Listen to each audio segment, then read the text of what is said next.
আর নবীজি যখন বললেন, হযরত আবু বকর সিদ্দিক রাদিয়াল্লাহু তাআলা আনহু চোখের পানি ফেলে দিয়ে আল্লাহর হাবিবকে কান্না করতে করতে বলতেছেন, ইয়া রাসূলুল্লাহ, ইয়া হাবিবাল্লাহ, আপনি ঠিক বলেছেন।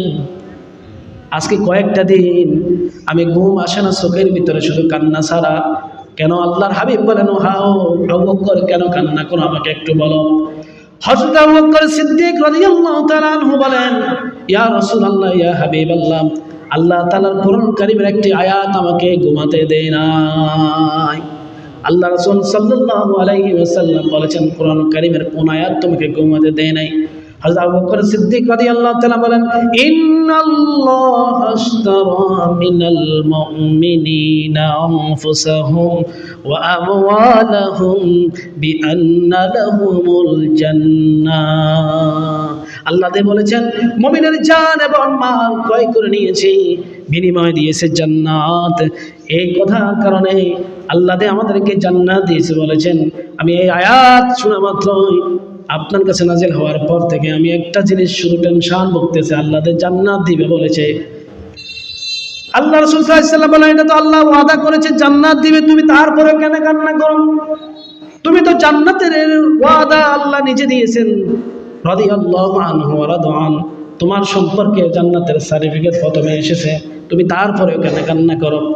হযরত আবু বকর সিদ্দিক রাদিয়াল্লাহু তাআলা আনহু বলেছেন, ইয়া রাসূলুল্লাহ, ইয়া হাবিবাল্লাহ, আমি একজন আরবের ব্যবসায়ী, কাপড় ব্যবসায়ী। একজন লোক আমার কাছে আসলেন, কাপড় ক্রয় করে নিয়ে গেলেন। আবার পরের দিন ওই কাপড়টা আমাকে ফিরিয়ে দিলেন।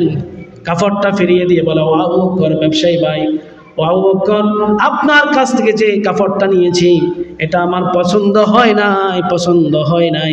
আপনি আমার টাকাটা ফেরত দিয়ে আপনার পোশাকটা, আপনার জামাটা আপনি নিয়ে নেন।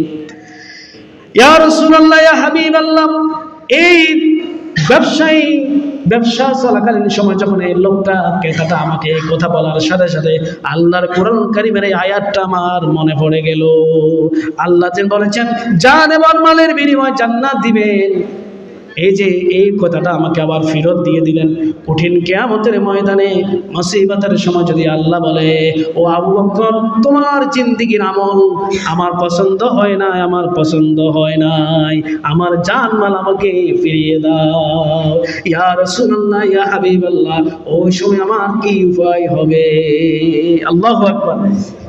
জান্নাতের 1 নম্বর সার্টিফিকেট প্রাপ্ত যদি সাহাবী যদি এই কথা বলতে পারে, তাহলে আমরা নিজেরা সবাই জান্নাতে যেতে চাই, দাবি করি। কিন্তু একটু বলেন না, নিজের জীবনটা, নিজের হায়াতটা আল্লাহর রাস্তায় কতটুকু কাটাতে পেরেছি?